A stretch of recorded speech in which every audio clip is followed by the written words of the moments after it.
Hello friends, welcome to EPG Pathshala.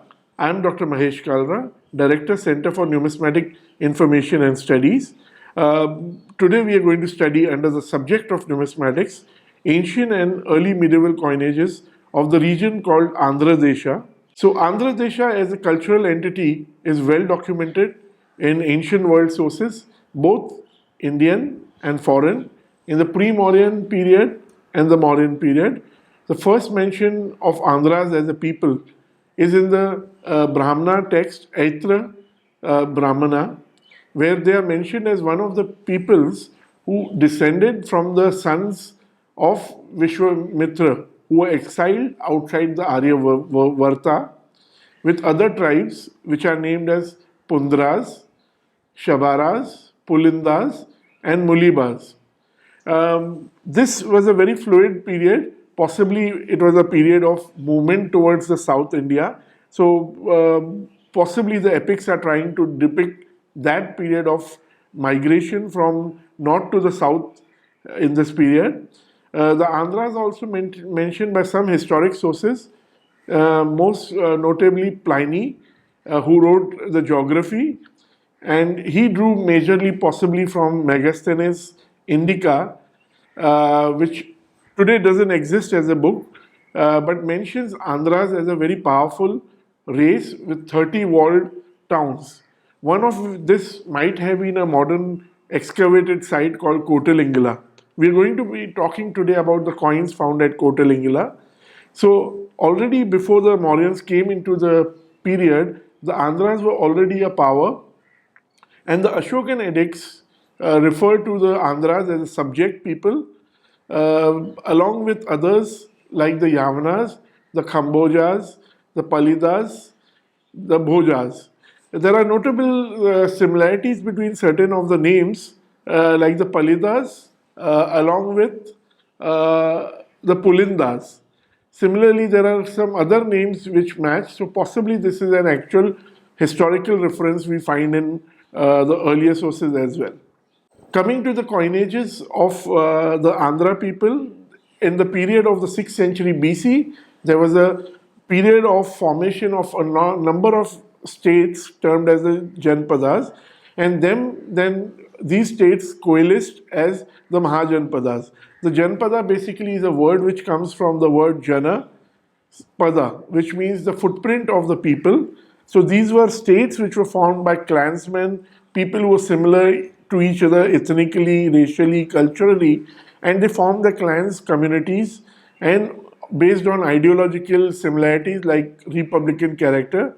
Now, much of this information is lost, but about 16 such states are mentioned in the Buddhist texts, as well as certain other sources as Solasa Mahajanapada. Furthermore, we find that the Mahajanpadas were eventually absorbed in the Mauryan Empire, which rose in the period of Chandragupta Maurya and later under his grandson Ashoka the Great. So these local states, the Janapadas, issued their own coins. Very famous coins are of the state of Gandhar Janpad and few other North Indian states. The study of South Indian coins is in a flux in this period.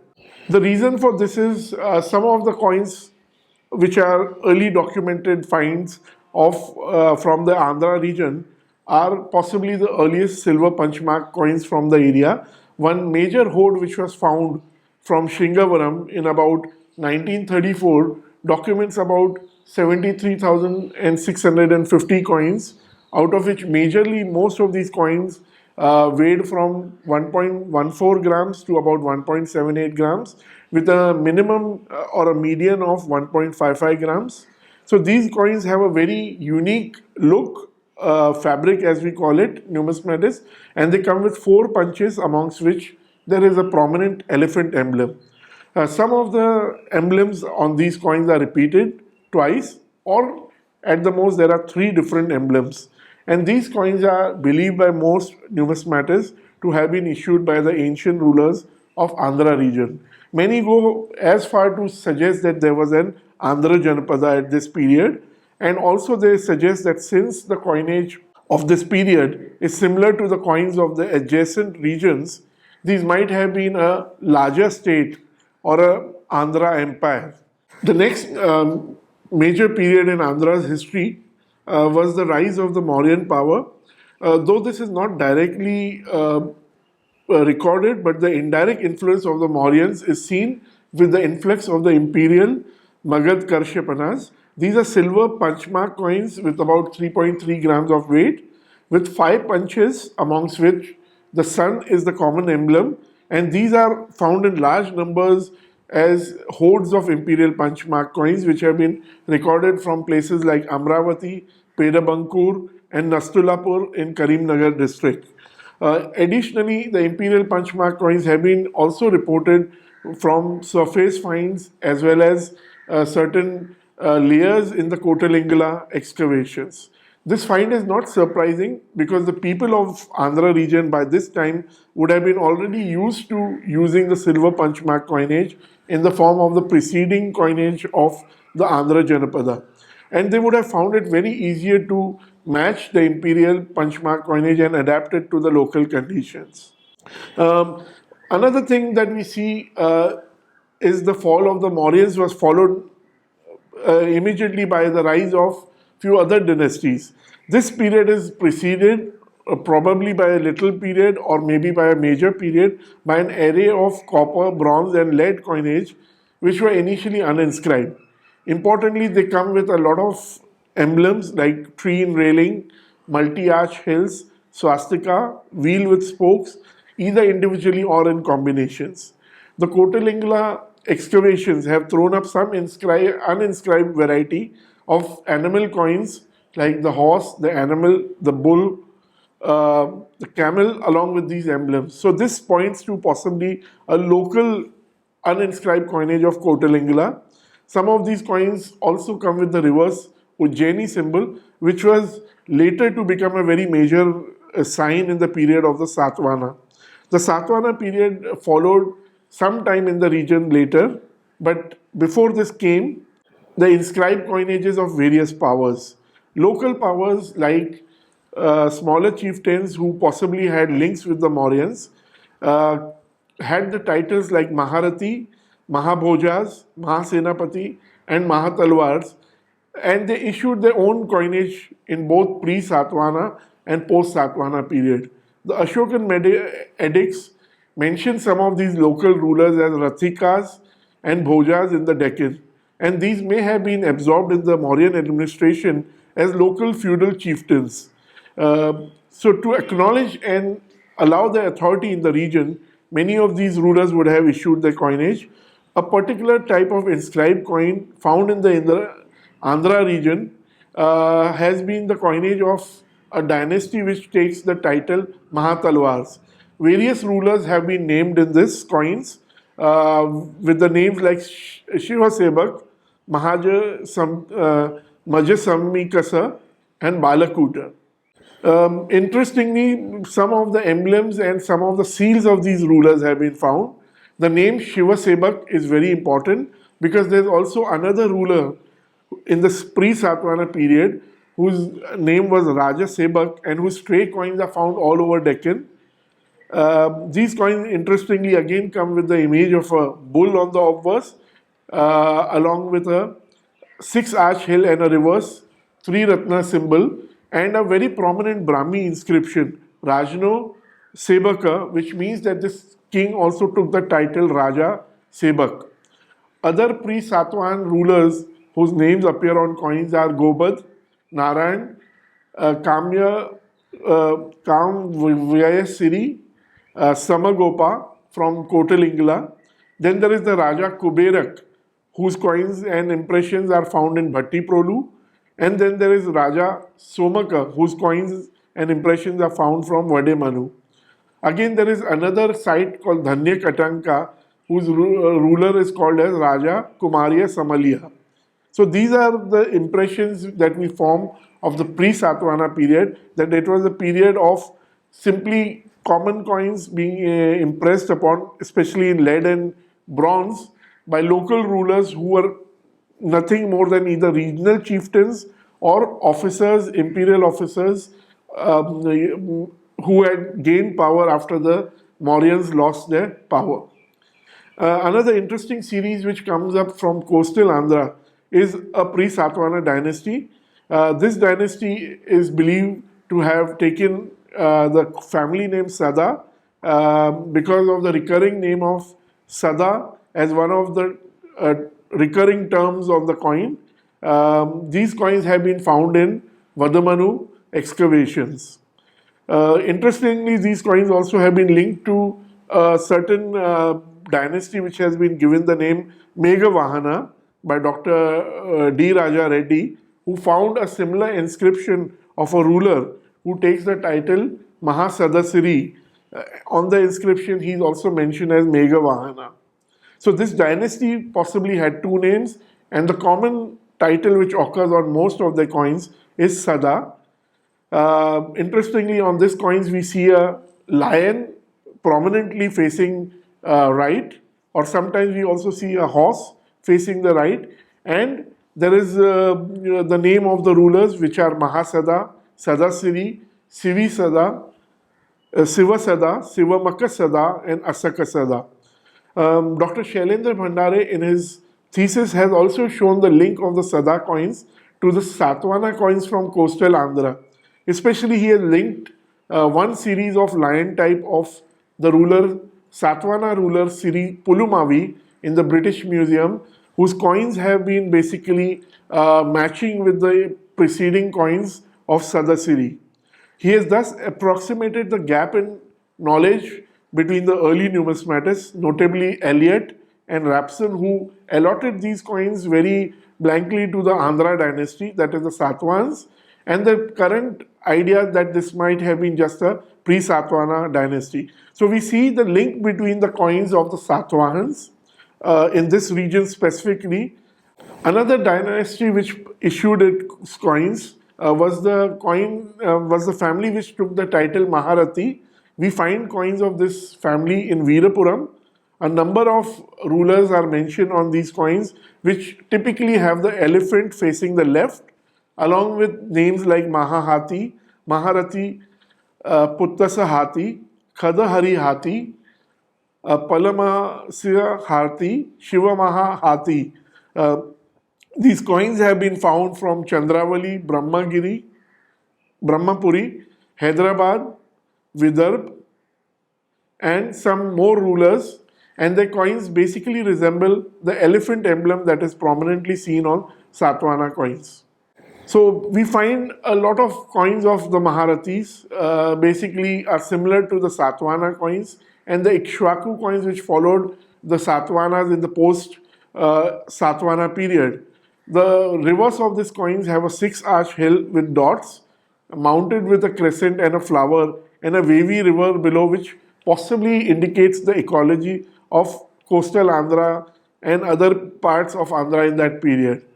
Thus, we see that pre-Satavahana period, Andhra Pradesh was ruled by a series of regional chieftains who took great pride in their regional freedom and expressed the same by issuing coins of local variety to express their sovereignty over other rulers.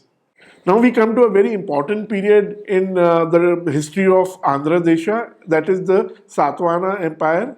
And as we know, the Satavahanas basically had a vast empire which spread from Andhra Pradesh right up till Ujjain, and they issued a number of coins which were regional specific. So these coins basically were suited only to certain regions and thus issued and thus are found only in those regions. We also find the names of about 11 rulers amongst the 30 odd rulers mentioned in the list compiled in the Puranas. So we see a lot of titles. Importantly, in Andhra, we see that the Satavahanas issued coins with the elephant and Ujjaini symbol, which became the main coinage for Andhra region. Usually, these coins have the elephant with the raised trunk, and then there is the lion type, which was, I've already mentioned, issued by a local dynasty in coastal Andhra region. This was again copied by Siri Pulumavasi in the Satavahana period. And this would have been done simply because the numismatic tradition of the area asked for such a coin to be issued, and thus it led to a larger acceptance of Satavahanas in the region. Now we come to the post-Satavahana period. As we all know, in the first quarter of the 3rd century, the Satavahanas lost power, and essentially there were a number of post-Satavahana dynasties which came to power. But what we see in terms of the coinage is essentially a hangover of the Satavahana paradigm in the Andhra region, which was especially executed by the first post-Satavahana dynasty, that is the dynasty of the Ikshvakus. Ikshvakus ruled from about 225 to 310 of the Common Era. There were gradual changes which were still taking place, and we see some of these being executed in the period of the Salankayanas, who ruled from 395 to about 420 of the Common Era. Then we see the period of Vishnu Kundans, where there's a definite impact of outside coinages coming in the form of impact of the Pallavas, who are basically rising in this period. And then we see the coins of the Eastern Chalukyas, who again tried to match a local paradigm prevalent in the period of South Indian history at that period, and which was again matched and issued in the time of the Kakatiyas. The Kakatiyas were the last political power to wield influence in the Andhra region, and their coinage was probably the last coinage of the region before the rise of Vijayanagar Empire. So all these dynasties basically were trying to match the paradigm of prevailing coinages in adjacent regions, and the last two dynasties also ventured to issue gold gadinas, which were similar to those of their contemporaries in Karnataka and Maharashtra. So we first look at the coinage of Ikshvakus. Ikshvakus were the dynasty which again claimed a mythical link to the Ikshvakus of the north, but importantly they were based in the region southeast of Godavari. The Puranas mention them as Shri Parvatiyas, basically rulers of the Shri Parvata forest, and also mentions them as Andhra Bhrityas, that is servants of the Andhras, that is the Satavahanas. Though the Puranas mention that about 7 rulers ruled for about 100 years in total, names of only 4 of them emerge from the inscriptions. These are Shri Chamatula, Madhuri Putra Shri Veerapurusha Datta, Vashishti Putra Shri Ehabala Chamatula, and the last one being Rudra Purusha Datta.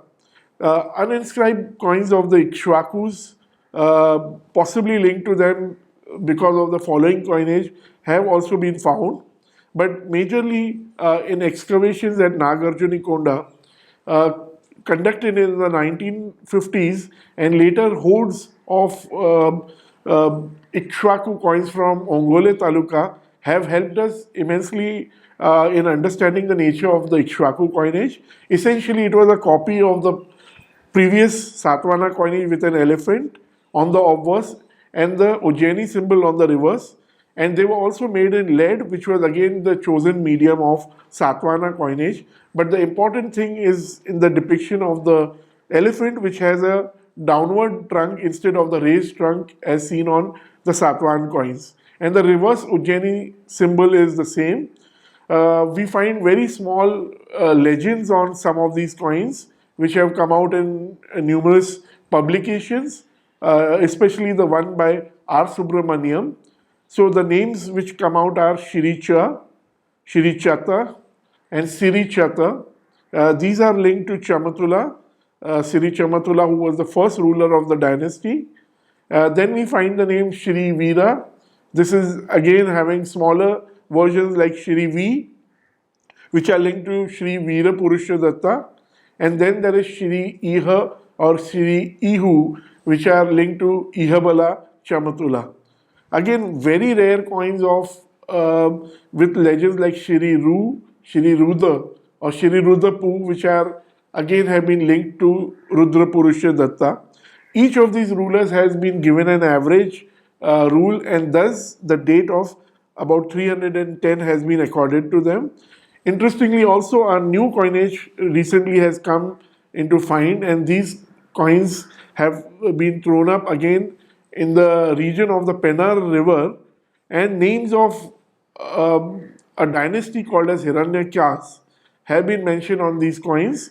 These coins again are lead and they have obverse images of an horse facing right with the Shrivatsa symbol above and a dot in front of the horse. Many of the coins are found without any inscription, but some of these have been found with small inscriptions which mention the dynasty Hiranyaka or Hiranjaka, and these are, again, there have been inscriptions of these rulers from which people believe that they were the feudatories of the Ikshwakus. They would have declined in power, according to one expert, in about 5th century of the Common Era. So this was possibly a cadet branch or a feudatory power which rose in the Pennar region of Andhra Desha. The next dynasty which came in power was a little late. It was somewhere about 395 of the Common Era, was the Shalankayanas, also mentioned as Vengayakas. The Salankayanas issued the charters from the capital city, which is Vengipura, and which is today believed to be modern Peddavegi. One of the coins which has been described and found is a coin with the late Nagari legend Sri Chandrava, and this has been reconstructed to Sri Chandravarman, which is linked to one of the rulers called as Chandravarman from the dynasty of the Shalankayanas. Another thing is the dynastic crest of the Shalankayanas is the Cowichan bull. Shalankayana, by the way, means the Nandi bull of the king of Lord Shiva. So it is not surprising that they adopted the emblem of bull on their coins, and this is reflected on also the copper plate grants. Later Shalankayana coins bear a lot of resemblance to the coinage of the following dynasty known as the Vishnu Kundans, thus establishing a link between the two dynasties. So the second series that we see is an uninscribed series with the image of a bull on the obverse and a reverse image of a conch surrounded by a series of lines, which typically resembles the coinage which followed the coinage of the Shalankayanas. The next dynasty which came in power was the Vishnu Kundans, and coins which have been attributed to them are coins which have a highly stylized lion with an open mouth and an upraised paw and an uplifted tail, which were found way back in the 19th century. They were initially attributed to the Pallavas because the Pallavas were again a power which tried to grow into the Andhra Desha region. But the region of this coinage finding is only in the region ruled by the dynasty of Vishnu Kundans. Hence, in the modern period, these coins have been reattributed to the Vishnu Kundans. The majority of the finds are from the Nalagonda district, along with Karimnagar, Vishakhapatnam, and Guntur. So this matches the contour of the kingdom, which is believed to have been under the Vishnu Kundans. There is also a finding of an Eastern Chalukya horde in this region of Nalgonda district, which again clinches the attribution to Vishnu Kundans.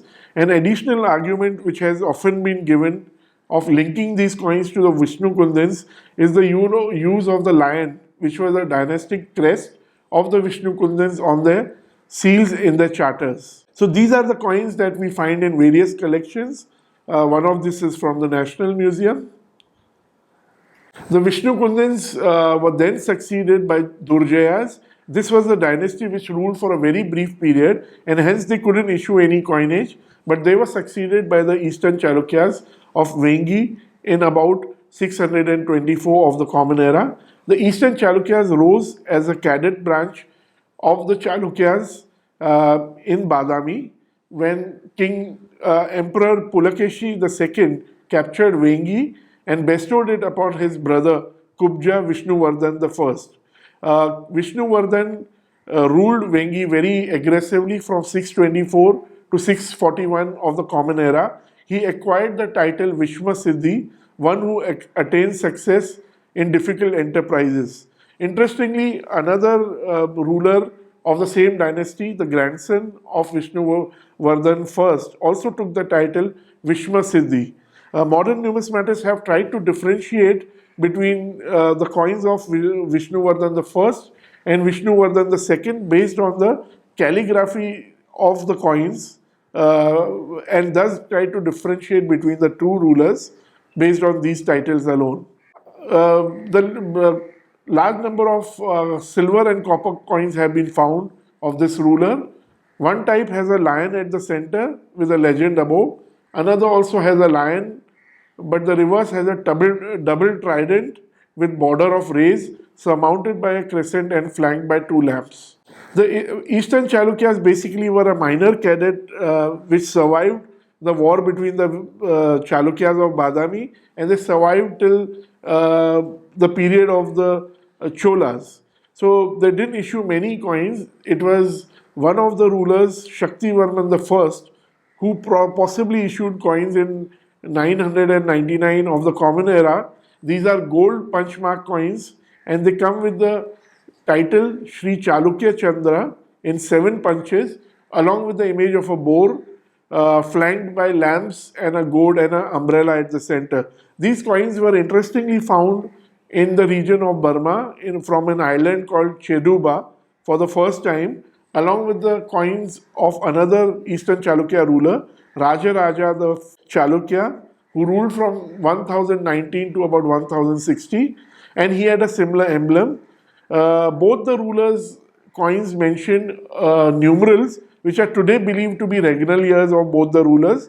So we find coins of Raja with regnal years which range from 3 to 37. Interestingly, a hoard found at Dauleshwaram contained the coins of the son of Raja, whose name was Kulatunga. Kulatunga, interestingly, went on to assume both the kingdoms of Cholas as well as Vengi, and he went on to issue coins of the Eastern Chalukya standard. The important difference was at the center of his coin, he put an emblem of a tiger flanked by a bow and arrow, along with a fish, which indicates that these coins emblem was that of the Cholas and not the Eastern Chalukyas. Thus, Kulatunga tried to approximate the two traditions, that is of the Cholas, by putting the dynastic crest of the Cholas, the tiger at the center, but the fabric of his coins was that of the Eastern Chalukyas. Now we come to the last series of coinage, which was issued by the Kakatiyas, basically who were centered at Warangal and Annamkonda in the 11th century and ruled the region of Andhra Desha till they were displaced by the Tughlaqs during the time of Prataprudra, the last ruler from this dynasty. There has been an interesting debate about the coins of the Kakatiyas. Many coins have been reported in the past where certain titles of the rulers with legend like Kakati and others have been mentioned, but these have not been definitively attributed to this dynasty. What has been recorded both in the epigraphs of this dynasty and also coins which have been found are coins which come in the punchmark technique with punches which mention the title Daya Gaja Kesari and Raya Gaja Kesari. Now, these again have been linked to the Kakatiyas indirectly on the basis of an epigraph which was found in the Guntur district dated 1238 of the Common Era, which refers to a Kesari Gadya. Now, this is either it can refer to a lion device on the coin or it is the actual term Kesari which is written on it, but this is a coin which has been latest attributed to the Kakatiyas. So with this, we come to summarize the topic that Andhra Desha was a historic entity much before in the pre-Mauryan period, and this was a dynamic region which issued its own local punchmark coinage in a period where it was very difficult to monetize. And these coins were interestingly in the standard of half Karshapana, which then were replaced by the Mauryan currency of Karshapana, which weighed about 3.3 grams in about 3rd century BC when the Mauryans came to rule Andhra Pradesh. Soon after the Mauryans lost power, there was a flurry of pre-Satavahana coinages issued by various officers or new-found powers in the region, which became prototypes for many of the coins of the Satavahanas, who again ruled Andhra till the 3rd century of the Common Era. The post-Satavahan coinage again saw many dynasties, whose coinage slowly progressed away from copies of Satavahana dynasty to the actual gold coins of the local South Indian dynasties which were prevalent in the region. Thus, we see the coinage of Andhra Pradesh right from the most ancient to the early medieval period presents an array of coinages which can be studied in greater detail. Thank you for watching this video. For more information, go through our e-text. Visit ePG Pathshala for more videos like this.